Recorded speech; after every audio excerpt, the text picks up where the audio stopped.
Hello, welcome back to my channel and to a brand new video. This one is a sit down one and it is a bit different and low-key a bit scary. But I'm going to be speaking about, as you can tell by the title, how I got out of £4,000 worth of debt in my early 20s. I just want to preface by saying that debt can build up without realising. Some people may see 4 grand as nothing, some may see it as everything. I do also want to say, when I had that £4,000 of debt, I didn't have anything else. Like, some people I think will then have savings or own a house, you know, like, I had nothing else. So for me, the 4,000 was a lot and it was scary.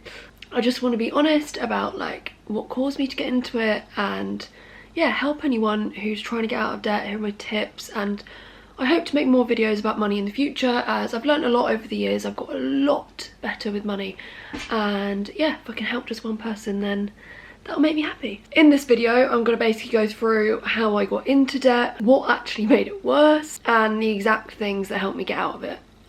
I hope I've covered everything in this video. I've tried to write things down over the past like few weeks, just like to try and remember like years ago now, but if there's anything I've missed or anything that you're like, oh, I want more information on this, do just comment down below or message me on Instagram, and I'm more than happy to help and answer, because yeah, like I said, I care about it. It's something I'm passionate about, and money isn't spoken about enough, and people who then speak about money online, you know, we're breaking the stigma, I guess. Yeah, without further ado, let's get into the video. So number one, background and mindset. I think how you grow up around money, like, by the way, if I keep getting redder, it's because I'm shut all the windows because I don't want my neighbours to hear, so I'm getting hot. But yeah, I feel like how you grow up around money obviously really influences how you are then with money in your adult life.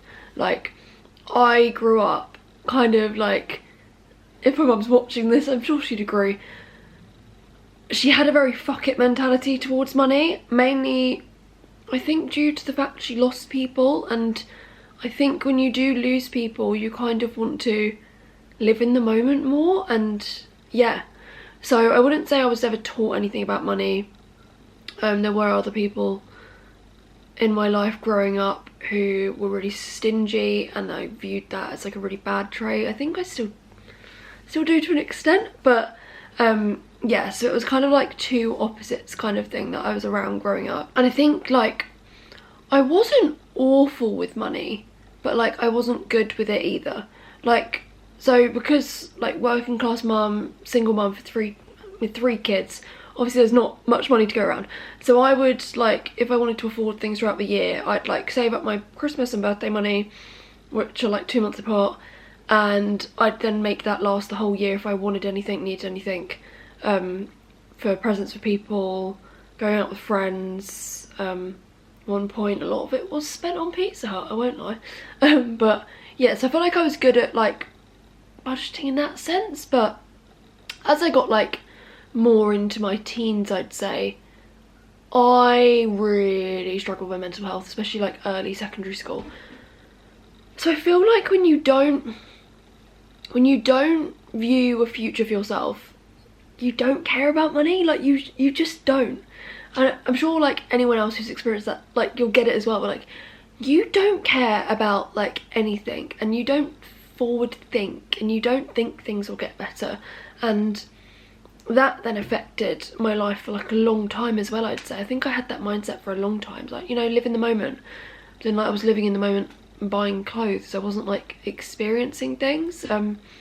I wouldn't say it's a regret, because I think it's bad to live with like regrets, but I wish I knew to save money and not spend it on clothes and like buy second hand and stuff like that, because I could have like gone on a lot more trips and seen more of the world, because I haven't seen, like, I've seen a bit of the world. Like, I'm grateful for how much I've been able to go away, but like I've never been outside of Europe, for example, and yeah, I feel like if I actually put some money into like a savings pot and was like, yeah, this is what I'm going to use for travelling, I would have been able to explore a little bit more, you know.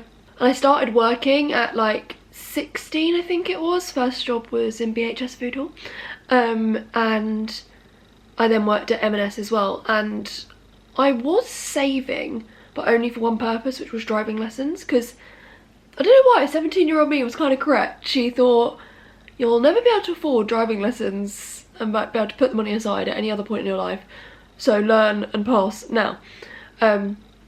So I did that.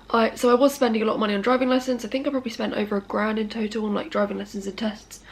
Passed full time nearly 10 years ago. Haven't driven since, but I've got a licence.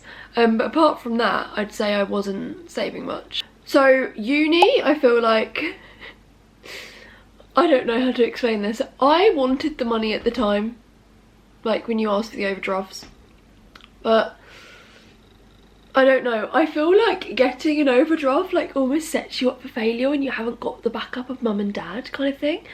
Like the people that do, then you are kind of fine. Like, no judgment by the way if I say anything about your parents or whatever, like fair enough. Like if you have parents that can pay for you, fair enough, but like a lot of people spend in their overdrafts and have the bank of mum and dad to fall back on to help at one point if they can't afford groceries or something. But then if you don't have a backup, you're then like spending and you get yourself in like bad situations. So yeah, uni was where the getting into debt began. I'd kind of work a bit like during first year. I worked like in the holidays and would like save money as much as I can, and like then second year I was working. So from second year to my masters I was working all the time. I was basically full time in COVID. And I was like, I think I was just spending my money a lot on like clothes and going out and experiencing things, which I guess I don't regret to an extent, but in a way like I was oblivious to the fact that people were saving money for things other than like a holiday, you know?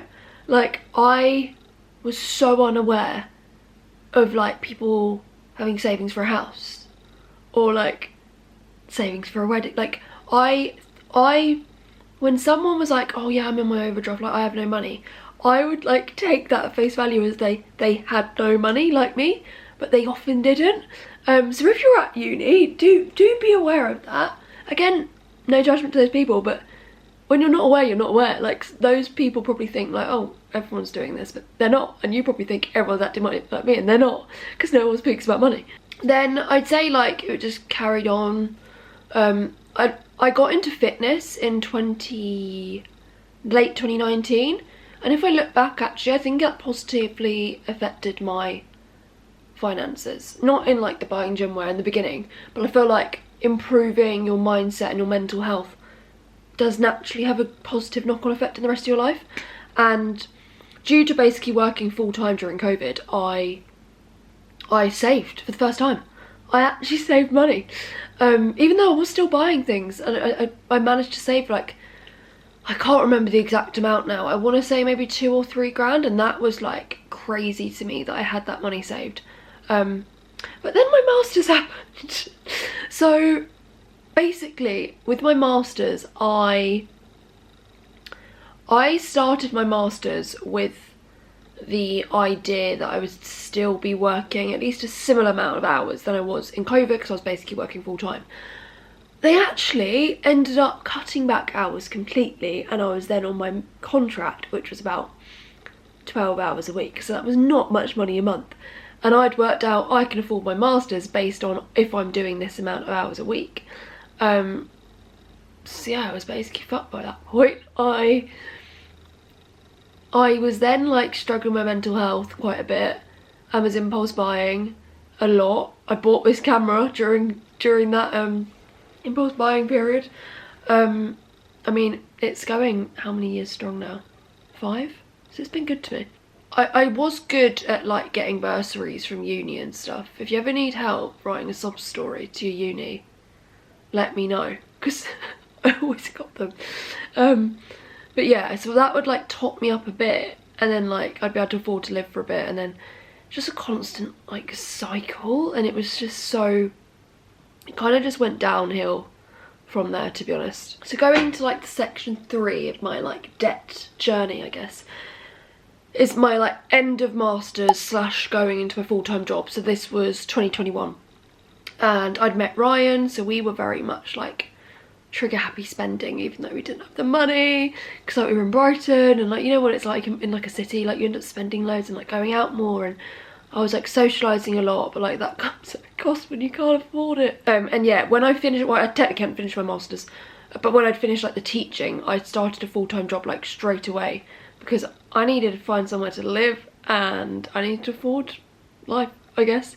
And yeah, taking that job, I know I like to say I don't like to live with regrets, but I did what I could in the situation I was in where I needed a job ASAP, but the job destroyed me mentally, physically and financially. So I was earning around 21.5k a year, but I was basically like, if you worked out versus my hours, I'd say I was under minimum wage, because I would have to work from like just before 9, I think, I can't remember the exact starting time, and I would often, I think it was 9 till 5:30 if I remember correctly, or 8:50 to 5:30 maybe.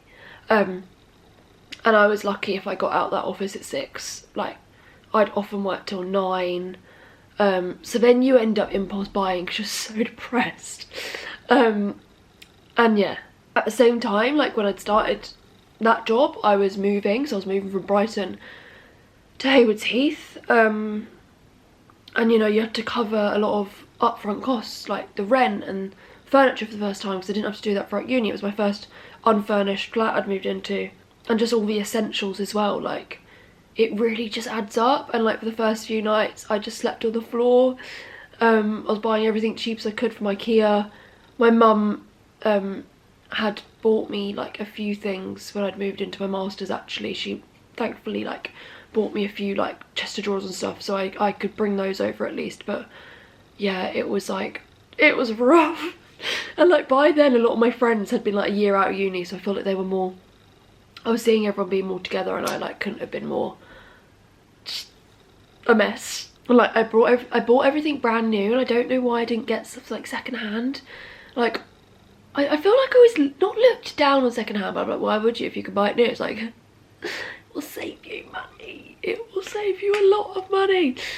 So yeah, if you're moving out, I'd always recommend like do try buy second hand. We again didn't with this place, but I think having a car kind of affects it as well, and we don't have that. And yeah, basically so I got into the debt, I don't know, maybe 2021 or late 2020, and then I got out of it in 2024. But in that time, my overdraft, and I'd got a credit card to afford to basically pay my travel for my work, that amounted to like around 4k. So I had a Monzo overdraft, a Santander overdraft, and a Capital One credit card, which was the interest payment started, and it was I didn't have the money for even the interest payment. So like, yeah, I keep saying in this video, but it was rough. It was rough out there. And I felt like, I can't explain how lonely you feel. Like in this whole debt journey, Ryan knows, my mum knows, I think other people in my life kind of knew I didn't have money, but I kept it completely to myself. I was so embarrassed by it. I felt so alone with it because I knew there wasn't really anyone I could relate to. Yeah, it was really horrible. Being in debt is really horrible, and it paralysed me. Like, it was all I thought about every day, from the moment I woke up, from the moment I went to sleep. And then I would still have those moments of spending stupidly, but like, I guess you can't explain it until you're in it, really. And I think the main reason I got into debt is because I couldn't afford to survive. So I just chucked it on things. I was still spending like I could, and it was, yeah, it wasn't nice. If I look at my phone, it's because I took pictures of some like journal entries I thought might be interesting, maybe a bit exposing, but yeah. So I got a new job in 2022 in the August, the job I'm still at now, and it was about a 7k pay jumps, and like that really like can change your life, you know. And it did, really. And I wrote down here, so I started that job in the September, and by the January I had already cleared £1,000 of the debt. Like, I was so motivated. Like, I got this new job, and like I was so much, I had gone through my thyroid. Let's not speak about that, I've got a whole other video on that. So I was depressed and not doing anything, and yes. but in that time that's probably why I could save a bit, because I was not going out. But yeah, I cleared £1,000 worth, and my goal for 2022 was get out of debt. My goal for 2023 was get out of debt. For 2024 was get out of debt, and I got out of debt that year. It wasn't like easy. I'm really like baiting myself out in this video, but I just want people to feel less alone. I don't know when it was. I think it was like 2023 maybe. I was gambling, which is again a bit embarrassing to admit. Yeah, it was only £700, which I mean is a lot still. But it's, I don't know, I just kind of, I then like banned myself and went on like GamStop. Yeah, I don't know, some people spend money on way worse things to cope, so you know. But yeah, that was like a really weird time. It was in like a short space of time, and I think it's because I had the more income and I was like, oh, I can make it more, and then like you have a big win, and then yeah. But in that same month that I'd like blocked myself, this is September 2023, I had £2,750 of debt left, and that is when I got a debt consolidation loan. I think because of like the way I was with money, the interest wasn't great, but it was actually less than the overdraft charges I was paying across the 2 accounts and the credit card interest. So I think that was like a real turning point for me, because seeing your debt as one number, it just changes like the way you're looking at it. You're not seeing it as these separate pots, you're seeing it in one, and you're like, oh no. Because I didn't even realise how much I'd got in because it was in the different accounts. I think I'd found it on ClearScore, and it was what they'd recommended that I could get, basically. I think as well, like as I was like improving my mental health a bit, I was like, right, I need to like make sure in my future debt is not a part of it. And I feel like a lot of people get loans for weddings, and you know, people can be in debt and you will have no idea. I hope I'm picking off from the correct point, but if I'm not, I will keep this little bit in to say I had to go for a wee. So yeah, so from the 2023 is when I got serious. I was like, I am getting out of this, because me and Ryan also wanted to move in with each other in 2025, so we're like, I want to make sure we have money for it. So yeah, the debt consolidation loan kind of made me like hone in and focus, and I was like, right, this will be my priority. I will allow myself a holiday, but this is my priority. And yeah, by the June 2024, I got out of debt. It was such like a surreal moment, like, oh my god, like I've actually done it, I've actually cleared this money. And it took a while, you know. In 2022 I wanted to clear it, and I didn't. And yeah, I think that debt consolidation loan like really helped. So the final section of the video, I thought I'd go through like what actually helped me and like my top tips and just like general advice. So I've written them all down.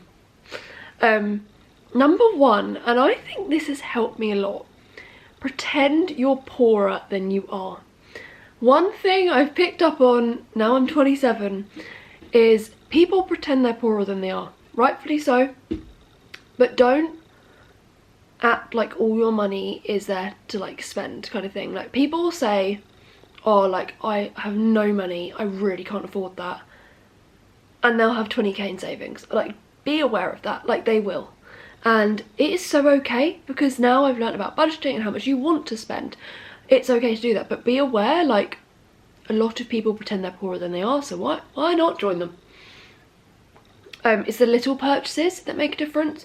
I feel like I've got a lot better. I'm still not amazing, but like a lot better with all the little purchases. Like, oh, I'll just get this one thing from Boots or this one thing on ASOS, and it adds up. So like, I've done no spend Januaries before. Maybe took one quite extreme before, but I managed to save a lot of money.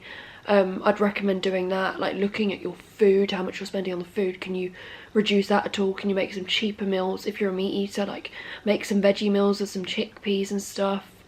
Buy dried chickpeas that I can. Like, there's so much you can do with food to try save money. Even if it's for a month, you know, even if you have no spend week, And I didn't say no, I had a low spend month, but I allowed myself, I was like, right, I'll allow myself to do one social thing and like one thing, and like I'd allow like a few little things. Top tip as well actually in that, I forgot about this, Tesco. If you know me, I'm a Tesco kind of gal, and I love the club card vouchers. You can get a lot for your money with the club card vouchers already on your spending. We literally have got a date night next month and it's being paid for, like 2 mains, 2 desserts through the club card vouchers. And then we always make sure we do one in January. This is the first year obviously we're living together, this food shop costs more, that we're able to do 2 in a year, because now usually it's just like in January. But yeah, that is something I'd really recommend, because you get ×2 or sometimes ×3 your voucher value. So if you've got like £8 worth of Tesco vouchers, you could then have £24 to spend in Oscatalion, for example. Which is like, again, it's just the little things. I got a higher paying job. I think without changing job, I don't think I would have got out of debt. But like, I would have always left that job because it was actual like health, and like mentally and physically, like, and financially, like it was just awful. But yeah, if you're somewhere that's underpaying you, get out, like move. Like, people will always get so much more money from job hopping, and like advocate for yourself at work too. I did that this year.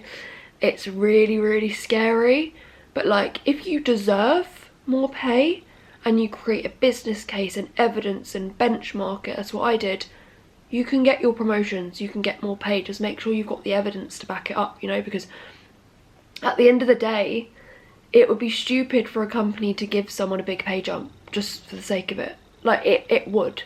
So you need to make sure you're advocating for yourself at work, and if your workplace isn't listening and they're not willing, leave. Like, it's not worth it, because at the end of the day, like, I enjoy my job, but we work to get paid. So if they're not paying you enough, like, do look for a new job. I know it's like can be hard at the moment, especially to get a new one, but do try your best at finding a new one, because if they can't see your worth, then what's the point in staying? I made sure I was like very strict on my spending, so like I would spend less on people for Christmas and their birthdays, because I used to go all out. Food as well, I always would, to be fair, that's only been reined in recently. I would always just go and buy random stuff from Sainsbury's and stuff. So like just that kind of stuff, like stop with the excess spending. One thing I would really recommend is getting Monzo. Sometimes Monzo can get a bad rep, but I have been a Monzo customer since I believe 2019 or 2020. And I've not once had an issue with them. Their customer service is always really quick. And I think Monzo's really helped me with my spending. So you can have like certain categories and certain pots. So even when I was gambling, I ended up going back and like checking through to then make myself realise like, you've spent this much on this. Or like if I want to know just how much I'm spending on drinks a month or socialising, like you can like do loads of different categories, and it helps you see, like if you look at it at the end of the month or the end of the year, you can then easily see what you're spending more on. Like some months I used to go back and see I was spending way more on shopping than I thought I was. So really useful. They also have pots. I have quite a few Monzo pots, but so I have a set amount of money I keep in like just my Monzo account. And then I have pots, one for Amex. So I have an Amex credit card to build Avios points. Can't remember what I got it now, but it's basically so you can get rewarded for your spending. Like where possible, try get rewarded for your spending. There's a lot of incentives out there. So yeah, I have that. So every time I spend money on my Amex card, I put from my Monzo into the Amex pot. So it's out of my available spending, if that makes sense. And then I have a food shop pot, travel, presents, backup fund, which I put money in sometimes but not all the time, hair, because like that's more so like if it's like a month or two before I'm getting my hair done, I'll put like a certain amount in, and shopping if I need it. It's like I'm going out literally today to get new running trainers, so I treat for my promotion, and yeah, so I put it in the pot so it's not in my available spending. And then I have 3 savings accounts technically.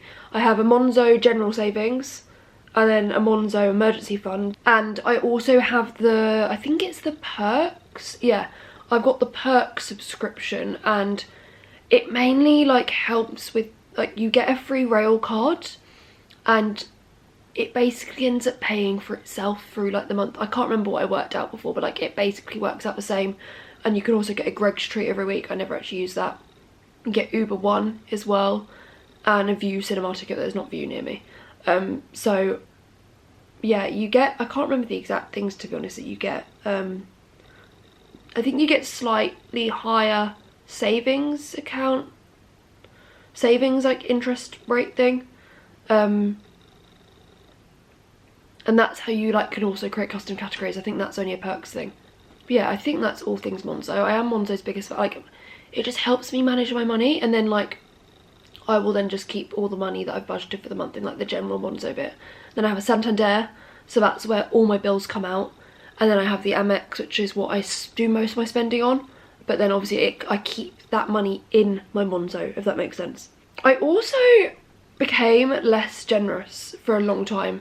I feel like I've got my generosity back a bit, but I was like, I need to strip it back. Like, it's so good to be generous, but like not at the expense of like you struggling to afford to live, and you know, like spending less on presents for people and not buying presents for everyone, and just not making random little purchases for people. Like, yeah, I feel like it did help me. It maybe sounds like mean and like harsh, but like if you're an overly generous person like me, like it does help if you're like trying to get out of debt or trying to build up your savings. I also, when I was like trying to clear the debt as much as I could, I sold a lot of things. So anything that I could sell, like, is gone. Like, I don't have anything really else to sell.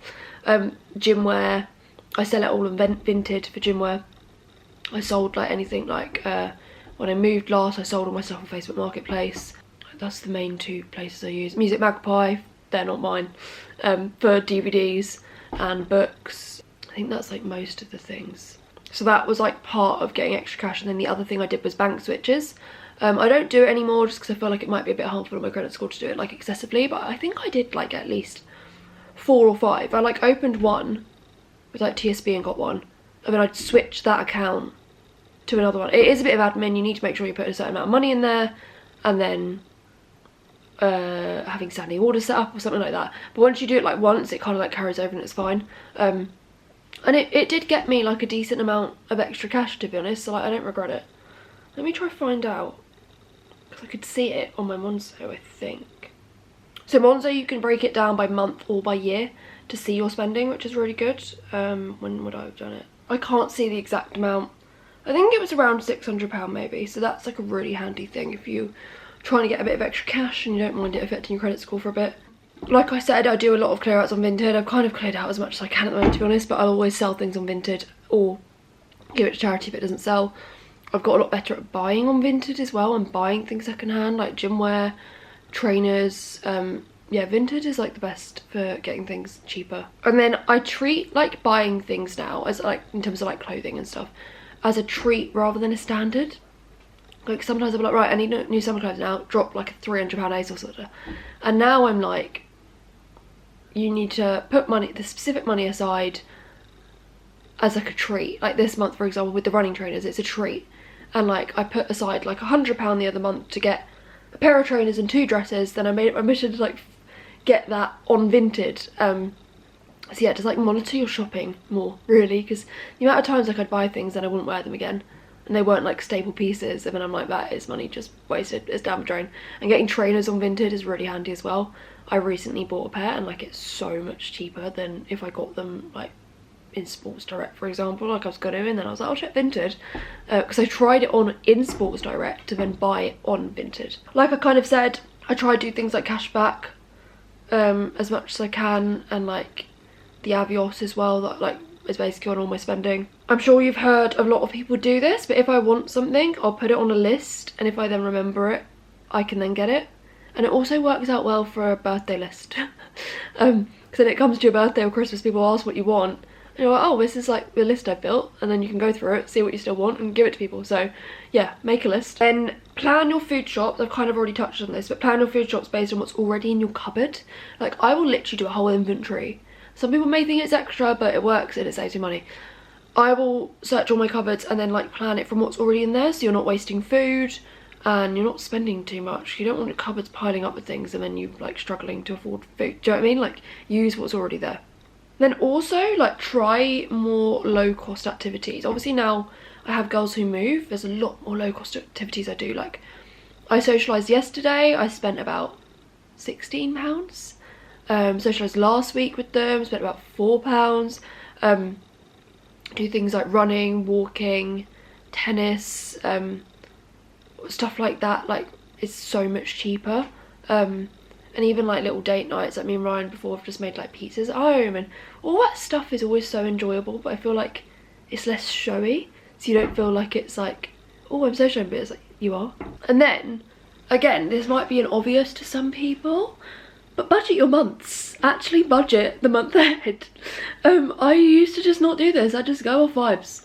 I won't put anything in savings, but if I go to like next month, for example, because I always budget for like 2 months at a time and not like set in stone, if that makes sense. So like, I've budgeted for July's, the 4th of July now, but I've also got a rough idea for August. Yeah, it's just how I like to do it really. And then like actually when I get paid, then I'll like go over and make sure. It's just to remember if there's like any birthdays I need to pay for, any subscriptions, it's good to like have it in your notes. I just have like a budgeting thing, and then I have like a budgeting notes. A budgeting notes pad. How do you describe having a note? I have a bit in my notes for budgeting, and then I also include like my current savings in there just so I can quickly glance at it all at once. It is only in like months over, like, still. And yeah, so I'll put how much I'm putting in all my pots, and then I'll have a rough idea. I'll put all like my socialising things in, and like before socialising now, I kind of try set a rough amount I want to spend. And I feel like it doesn't always work out, like sometimes you will just spend more, but it kind of gives you an idea of what you will kind of be spending that month to then know how much you can put in savings, rather than just like guessing or giving yourself a set amount, because I feel like some months will be a lot more expensive, some months will be a lot more cheaper, so then you can adjust the amount you're putting in your savings and stuff. And then I also do have a LISA. There is not much money in it, there is £400 in it, but I've started saving for a house now. It will not happen anytime soon, but I've started, and that's what counts. If you don't know, LISAs, you can put up to £4,000 in a year, and then the government give you an extra grant. So some people don't like them, but I think it works for me, and I'm gonna be like, I'm basically, my goals now, obviously we had the move last year, so like that took up a lot of money, and I did start getting a bit trigger happy with spending, but I've kind of like reset this year, and yeah, I've hit my general savings goal, which isn't a big amount. I just wanted a small amount because I then want to build an emergency fund. I think they say emergency fund should be 3 times your monthly spending or income. No, I think you basically have to have 3 months of expenses covered in your emergency fund, so that's what I'm doing-ish. And then I also am then going to be putting money in my LISA, and I do want to start doing stocks and shares stuff at some point, but it really scares me. If anyone has advice, let me know. I've kind of been like generally researching about it because I don't want to rush into it. I've looked like trading 212 and stocks and shares ISAs seems like the most popular thing. So I might start that at some point, but I want to just make sure that I've got that emergency fund, and then I've got my LISA. So at the moment I'll basically be putting money into my emergency fund now until I've reached that goal, and then I'll put money into my LISA. If I max that out every year, I'll then split money between my LISA and my general savings, and then at that point I might then start the stocks and shares, because I've seen people say you should always start young, and I'm 27, so I feel like I should start now even if it's small. But I think that's everything. I hope this video has been helpful. If it's not, I apologise. I tried to follow my notes out, but I wrote things down and they didn't really make sense. But I'm pretty certain I've covered everything I wanted to. Debt is a really stigmatised topic, and people just magically get out after uni and you never know how. I didn't, you know, it took me a while. I finished uni in 2021, got out of debt in 2024. So yeah, if anyone's in debt, like, you're not alone, and do just prioritize you and your finances. Like, sometimes I feel like you put other people first and like spend, I think making it clear to the people around you that you've not got money, even if you, like, no one knew I had debt, but everyone knew I didn't have money to spend. So then they wouldn't ask me to things that are overly expensive and, you know, stuff like that. So do just make people aware around you, at least, that you don't have the spare money to spend. Also make sure you're still putting a bit of money aside for you, like even if it's like a little £10 treat, just because like it can get a lot when you're putting all your money into debt and like nothing else, and it's like, oh my god, where's my money going? But yeah, hope you enjoyed. If you know me and this is your first time finding out I was in debt, there you go. I was in debt. I think you probably knew I had no money, because I did make that quite obvious. I did keep saying I'm poor, I have no money, but yeah, I had no backup. Like, I've started from scratch my savings because of moving. We saved up for moving. We saved about 3-4 grand or something, and then I started from scratch because we spent all that and then booked a holiday. And yeah, so I feel like this year is the year where I'm like, and I got a promotion as well recently, so that was a pay increase. And yeah, I feel like for the first time I'm like, oh my god, like, I'm gonna be able to build a decent amount of savings. And I've never had that. I'm 27 and I've been working for 5 years. Yeah, I'm proud of myself for getting out of it, because it was, at one point it felt like I'd never get out of debt, really. And I feel like just generally improving a relationship with money as well helps. Like, it's all good, well and good getting out of the debt, but making sure you don't get back in it again is really important. I thankfully haven't. I still do have an overdraft just in case. I don't know, I like having the buffer it because it's free on Monzo, so, but I'd never use it.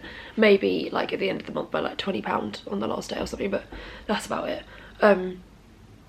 Yeah, I think that is all. I will be making more content about money in the future. I just want to like figure out maybe what I want to do. But yeah, if you're in your 20s and you are in debt, you are not alone, and you're not the only one.